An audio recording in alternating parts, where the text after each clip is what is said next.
अस्सलाम वालेकुम guys and welcome back. खुशामदीद है इस नए ट्यूटोरियल के अंदर और इस एक नई सीरीज़ के अंदर जो कि रिलेटेड है 3D स्टूडियो मैक्स से।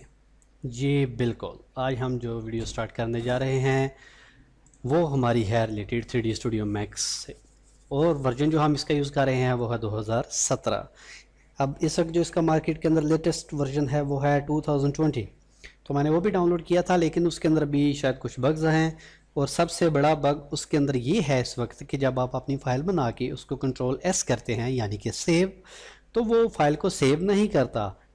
देखने में आपको फील ये होगा कि सेव हो गई, यानी जस्ट नेम लिखा, type and save, that's it, save हो गई। लेकिन जब आप दोबारा कंट्रोल एस प्रेस करेंगे तो वो दोबारा से आपको पूछेगा कि फाइल सेव कहाँ पे करनी है, कैसे करनी है। So that is a big major bug in 3D Studio Max 2020 and sorry for my language in English. उसको मैं रिपीट करता हूँ उर्दू के अंदर कि 2020 3D Max के अंदर इसकी बहुत बड़ा बग है कि आपकी फ़ाइल ही सेव नहीं हो रही। हाँ, स्क्रिप्ट्स के थ्रू उसका भी एक आप कह लें कि जिसको कहते हैं कि एक साइड वे बनाया गया है, लेकिन स्टूडेंट्स के लिए काफ़ी ज़्यादा ट्रबल है। तो इस वक्त जो हम वर्जन यूज़ कर रहे हैं 3D Studio Max का वो 2017 and let's start it. Okay guys, अभी आपने 3D Studio Max ओपन किया तो 2017 या उससे पिछले जितने भी वर्जन्स हैं या जितने भी लेटेस्ट वर्जन हैं, सबका यूआई सेम है।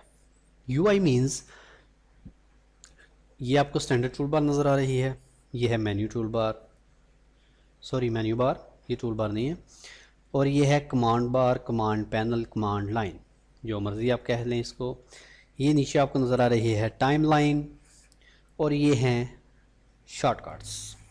अब ये शॉर्टकट्स क्यों मैं इसको बोल रहा हूँ, इसके कई किस्म के भी नेम हैं, लेकिन मैं इसको अपने शॉर्टकट बोलता हूँ इसलिए कि इसके अंदर जूमिंग, उसके बाद फील्ड ऑफ व्यू और extents zoom, zoom all, panning, rotating, orbit, और उसके बाद व्यू पोर्ट टॉगलिंग जो है, सारे के सारे ये बटन्स साइड पे हैं, तो मैं इसको शॉर्टकट बोलता हूँ अपनी ज़रूरत के मुताबिक।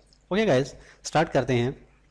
कि मेरा ये चीज़ बताने का मकसद ये था कि ये चीज़ें 2017 से पिछले जितने भी वर्जन में आ जाएं या नए वर्जन के अंदर आ जाएं, ये सब कुछ सेम है। हाँ, डिफरेंट है कुछ, और वो क्या है, ये लेफ़्ट साइड पे सिलेक्शन पैनल और इसके साथ ही एक टूल बार, ये है वीरे। ये 3D Studio Max का एक इंटरनल रेंडर प्लगइन है, वीरे नाम आपने सुना होगा, और शायद वो भाई जो भी इस वक्त वीडियो देख रहे हैं वो इस्तेमाल भी कर रहे हो, और अगर उनको भी किसी किस्म की कोई प्रॉब्लम है, चाहे वीरे से रिलेटेड चाहे 3D Studio Max से रिलेटेड, तो नीचे कमेंट बॉक्स में कमेंट ज़रूर करें। मैं इंशाल्लाह उनसे रिलेटेड टिप्स के ऊपर जो वीडियोस बनाई जाती है वो भी आपको बना के मैं अपलोड कर दूंगा। अब ये लाजमी नहीं है कि हम ये 3D Studio Max को स्टार्ट करने जा रहे हैं तो मैं स्टार्टिंग से लेकर एंड तक एक वीडियो चलाऊंगा, फिर प्रो टिप्स एंड ट्रिक्स दूंगा लाइक एंड ऑल दैट। आप मुझसे अभी भी कमेंट कर सकते हैं कमेंट सेक्शन के अंदर कि आपको अगर कोई प्रॉब्लम है वीरे से related, lighting, rendering, texturing, modelling, anything, कुछ भी अगर आपको प्रॉब्लम है तो आप इजीली पूछ सकते हैं। Okay, let's start this. तो ये वीरे टूल बार आपकी नहीं होगी, हाँ ये सिलेक्शन पैनल होगा, और 2016 3D Max से पहले ये नहीं होगा। वहाँ पे हम एक शॉर्टकट की यूज़ करते हैं H।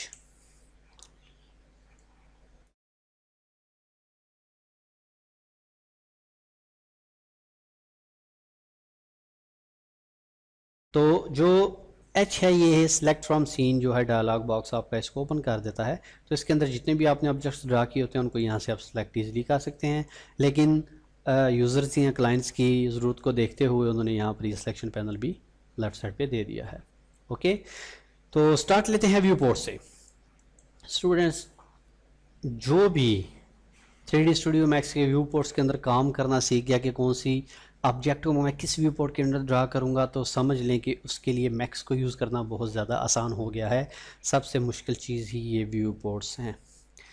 ये है टॉप व्यू पोर्ट, ये है फ्रंट व्यू पोर्ट, ये है लेफ़्ट व्यू पोर्ट, और ये है पर्सपेक्टिव व्यू पोर्ट। अब मुझे कैसे पता चला, आप लेफ़्ट साइड पे देख सकते हो, यहाँ पे लिखा है top, front, left and perspective. यानी कि कोई भी ऑब्जेक्ट आप ड्रा करते हैं, चाहे वो टॉप में करें, फ्रंट में, लेफ़्ट में या पर्सपेक्टिव में, उसका टॉप व्यू यहाँ पे नज़र आएगा, फ्रंट यहाँ पे नज़र आएगा, लेफ़्ट यहाँ पे नज़र आएगा, और पर्सपेक्टिव एट अ टाइम, एक ही टाइम पे यहाँ पे नज़र आएगा। अब यहाँ पे आप ये देखो लेफ़्ट साइड पे सबके नेम लिखे हैं कुछ ना कुछ। पर्सपेक्टिव में ये क्लियर नज़र आ रहे हैं, बाकी में नहीं, क्योंकि ये बैक साइड पे ग्रिड लाइंस ऑन हैं। तो इन ग्रिड लाइंस को ऑफ करने की शॉर्टकट की है जी प्रेस करें, जी से ऑन होगा और ऑफ होगा। Of on. तो जिस व्यू पोर्ट का ग्रिड आपने ऑफ करना है उसमें जाके पहले क्लिक करें। ये देखें सिलेक्शन बॉर्डर व्यू पोर्ट का साइड पे आ जाता है। ये इसको आप दोबारा जी प्रेस करें तो ऑफ हो जाएगा। आप दोबारा यहाँ पे क्लिक करूँगा, ये देखिएगा सिलेक्शन बॉर्डर यहाँ से इधर आ जाएगा।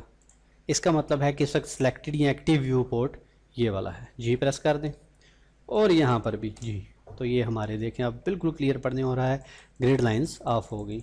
अब ये ग्रिड लाइंस हैं क्यों, ये ज़रूरत के मुताबिक जब हम आगे चलते जाएंगे आपको पता चलता जाएगा कि जो ग्रिड लाइंस हैं इनसे हम स्नैपिंग करवा के भी बाज़ का ऑब्जेक्ट्स बनाते हैं, या प्रॉपर हमने लेवल्स चेक करने हो तो वो आगे चल के इंशाल्लाह हम देखेंगे इसको। ओके गाइस, आई थिंक कि थोड़ा बहुत आपको व्यू पोर्ट क्लियर हुआ होगा। अब मज़ीद इसकी डेप्थ में थोड़ा सा चलते हैं। अब टॉप यहाँ पर है, फ्रंट यहाँ पर है, लेफ़्ट यहाँ पर है और पर्सपेक्टिव। ये जो सेटअप है इसको हम बोलते हैं लेआउट, यानी कि टॉप यहाँ पर है, फ्रंट यहाँ पर, लेफ़्ट यहाँ पर्सपेक्टिव, ये एक हमारा लेआउट है। अगर आप इसको चेंज करना चाहें तो यहाँ जो मैंने आपको शॉर्टकट बताया, यहाँ पर आकर किसी भी टूल बार के ऊपर, यहाँ पे किसी भी टूल के ऊपर सॉरी, आप राइट क्लिक करें तो आपके सामने ये व्यू पोर्ट कॉन्फ़िगरेशन का एक डायलॉग बॉक्स आ जाएगा। इसमें यहाँ पर एक ऑप्शन मिलेगा लेआउट। तो ये जो लास्ट वन है ये भी सिलेक्टेड है। मैं इस पर क्लिक करता हूँ, हाँ जी, टॉप यहाँ, फ्रंट यहाँ, लेफ़्ट यहाँ, पर्सपेक्टिव यहाँ। आप इसके ऊपर क्लिक करके इसको अपनी मर्ज़ी से भी कर सकते हैं। तो अप्लाई, अब आप ये देखें लेआउट चेंज, ये कर दें अप्लाई, लेआउट चेंज अपनी मर्ज़ी से भी आप कर सकते हैं, कोई इसमें इशू नहीं है। यहाँ पे आप क्लिक करें अप्लाई, ये आ गया। तो हम इस वक्त बाय डिफ़ॉल्ट सिर्फ इसी को रखेंगे अप्लाई एंड ओके, ताकि आपको कन्फ्यूजन ना हो। ओके, तो अब फिल वक्त मैं थोड़ी देर के लिए ग्रिड को ऑन कर लेता हूँ ताकि आपको एक चीज़ मज़ीद क्लियर कर दूँ, और वो ये कि कैड के अंदर, यानी कि ऑटो कैड, आप मैंने पीछे पूरी एक ट्रेनिंग सीरीज़ ऑटो कैड की कंप्लीट कर दी है, 2D एंड 3D। अगर किसी ने नहीं देखी तो मेरी पहली वीडियोस देख ले ऑटो कैड के बारे में। ओके, तो वहाँ पे आपने देखा होगा कि शिफ्ट का बटन प्रेस करके रखें और माउस की व्हील क्लिक को इस तरह मूव करें तो व्यू पोर्ट रोटेट होगा, लेकिन यहाँ पर ऐसी बात नहीं है। यहाँ पर व्यू पोर्ट को रोटेट करने के लिए हम शिफ्ट की जगह ऑल्ट का बटन प्रेस करेंगे और माउस की व्हील क्लिक को प्रेस करके रोटेट करेंगे तो आप ये देख सकते हैं कि व्यू पोर्ट रोटेट हो रहा है लाइक दिस। और जो ही हमने व्यू पोर्ट को थोड़ा सा भी रोटेट किया, यहाँ पे टॉप की जगह ऑर्थोग्राफिक आ गया। यानी कि देखिए यहाँ से मैं क्लिक करता हूँ, ऑल्ट प्रेस करके मैं माइनर साइज को स्लाइटली मूव कर देता हूँ तो ऑर्थोग्राफिक आ गया। यहाँ पे भी इसी तरह मैं करता हूँ, ऑल्ट प्रेस एंड माइनर सा मूव, ऑर्थोग्राफिक। यहाँ ये पर्सपेक्टिव ही रहेगा। अब पर्सपेक्टिव और ऑर्थोग्राफिक में क्या फ़र्क है, अगर तो आपने सिविल कंस्ट्रक्शन पढ़ी है तो आपको क्लियर होगा, वरना इंशाल्लाह आगे चल के हम ये भी क्लियर कर लेंगे। अब दोबारा इनको नॉर्मल करना है तो लेफ़्ट क्लिक करें ऑर्थोग्राफिक के ऊपर और यहाँ से आ जी टॉप।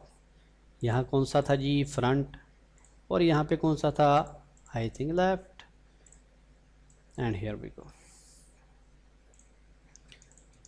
अगर इसको हम बोलते हैं व्यू पोर्ट बॉर्डर, इसको, ये जो बॉर्डर है जो कि स्प्लिट कर रहा है व्यू पोर्ट्स को दरमियान से, अगर आपका ये मूव हो गया थोड़ा सा गलती से, बात का हो जाता है, ये ऐसे मूव हो गया, ऐसे मूव हो गया, कहीं भी चला गया, तो आप किस बॉर्डर की किसी भी जगह पे राइट क्लिक करें और यहाँ से कर दे reset layout, and that's it.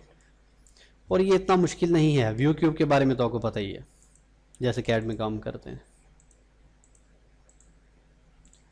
और आई थिंक ये तो आपको वैसे ही क्लियर होगा। Okay guys, I think view port आपको समझ आ गया होगा। नेक्स्ट हम वीडियो जो बनाएंगे इंशाल्लाह वो रिलेटेड होगी कि हम कमांड पैनल से ऑब्जेक्ट्स को किस तरह ड्रा करते हैं 3D स्टूडियो मैक्स के अंदर। ओके गाइस, आई थिंक कि आपको व्यू पोर्ट्स और यूआई के बारे में थोड़ा बहुत 3D स्टूडियो मैक्स का पता चल गया होगा। अगर आपको कोई भी इसमें कन्फ्यूजन है, बाज़ का कोई चीज़ मिस हो जाती है, अगर आपके ज़हन में है कुछ जो आपको क्लियर नहीं है, तो आप वो कमेंट सेक्शन के अंदर मुझे कमेंट करके पूछ सकते हैं।